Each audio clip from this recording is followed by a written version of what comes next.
সুপ্রিয় দর্শক, ভিডিওটি যে যেখান থেকে দেখছেন, ভিডিওটি ব্যাপক পরিমাণে শেয়ার করুন। লাইক, কমেন্ট, শেয়ারের মাধ্যমে সারা বাংলা মানুষকে ভিডিও দেখার একটা সুযোগ করে দিন। কে কোথা থেকে দেখছেন কমেন্ট বক্সে কমেন্ট করুন। আপনি কোন জায়গা থেকে আমাকে দেখছেন। ভিডিওটি ব্যাপক পরিমাণে শেয়ার করুন, যাতে এই ভিডিও থেকে আসিয়ার জন্য একটা বিচারের ব্যবস্থা হয়। সারা বাংলা মানুষ এই ভিডিওটি দেখে। কথা বলবো আসিয়াকে নিয়ে, যাকে নিয়ে সারা বাংলাদেশ তোলবার সৃষ্টি হয়েছে। মানে আজ কয়েকদিন যাবৎ যে বিষয়টি পুরো সোশ্যাল মিডিয়াতে পুরো ঘোরাঘুরি করছে, এক আসিয়ার জন্য কত মানুষ কান্না করছে। কি দরকার ছিল ভাই আপনি কাজগুলো করার? এখন দেখেন আপনার বাড়িঘর কিচ্ছু নাই। যারা এই কাজগুলো করেছেন, এখান থেকে আপনাদের শিক্ষা নেওয়া উচিত।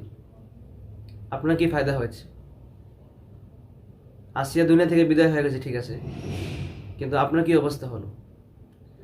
আপনার তো শাস্তি পরেই আছে। আপনার শাস্তি কি হবে, বিচার হবে, এটা তো হবেই। কিন্তু যেখানে এখন যে আপনার পুরা বাড়িঘরতে আগুন ভাঙচুর, এগুলোতে আপনার কি ফায়দা হলো? সামান্য একটু সময়, একটু সুখের জন্য আপনি কি একটা ন্যাক্কার জন্য কাজ করলেন, আবার সে একটি শিশু মেয়ের সাথে, যেটা মানুষ মুখে মুখে নিতেও অনেক লজ্জা বোধ করে। আমরা ভিডিও দেখেছি আসিয়ার মা কিভাবে কান্না করেছে, আসিয়ার বোন কিভাবে কান্না করেছে, আসিয়ার বাবা কিভাবে কান্না করেছে। তাদের এই কান্না দেখে সারা বাংলা মানুষ কান্না করেছে। তো এখান থেকে শিক্ষা নেওয়া উচিত। এই ধরনের অভ্যাস যাদের আছে, যারা এই ধরনের কর্মকাণ্ড করে থাকেন। বিগত সময় আমরা দেখেছি স্বৈরাচার আওয়ামী লীগের আমলে একের পর এক খুন, ধর্ষণ, মামলা, হামলা, দামলা এগুলো হয়েই আসছে। এগুলো অনেক দেখেছি, কোনো বিচার হয়নি। একের পর এক দর্শন হয়েই চলছিল সেই স্বৈরাচার শেখ হাসিনা আওয়ামী লীগের আমলে। সেই অবস্থাগুলো এখনো রয়েছে। আমি মনে করি এগুলো অন্য কোনো দলের মানুষ নয়। এখনো গত সেশনে যারা করেছে, বিগত 16 বছর যারা এই কাজগুলো করেছে, আমার মনে হয় তারা এগুলো করছে দেশের মধ্যে একটা অরাজকতা সৃষ্টি করার জন্যে, দেশের মধ্যে একটা ফাসাদ, বিশৃঙ্খলা সৃষ্টি করার জন্য। আমার মনে হয় এটাই, অন্য কিছু না।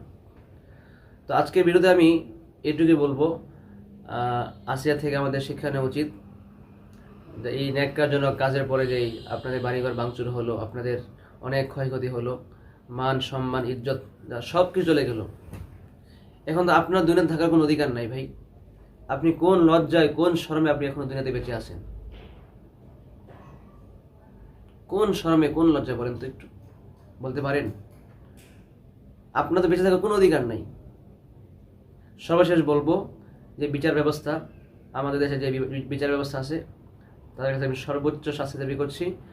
আসিয়া যেভাবে দুনিয়া থেকে বিদায় হয়েছে, সেইভাবেই আমরা হুবহু আমরা তাকে দুনিয়া থেকে বিদায় করতে চাই। এটাই হবে তার সুষ্ঠু বিচার। এর ছাড়া অন্য কোনো বিচার বাংলা জনগণ মানবে না, ইনশাআল্লাহ। আমি আবারও বলছি, বাংলাদেশে যে আইন ব্যবস্থা আছে, সেখানে আসিয়ার সর্বোচ্চ বিচার ব্যবস্থা করতে হবে।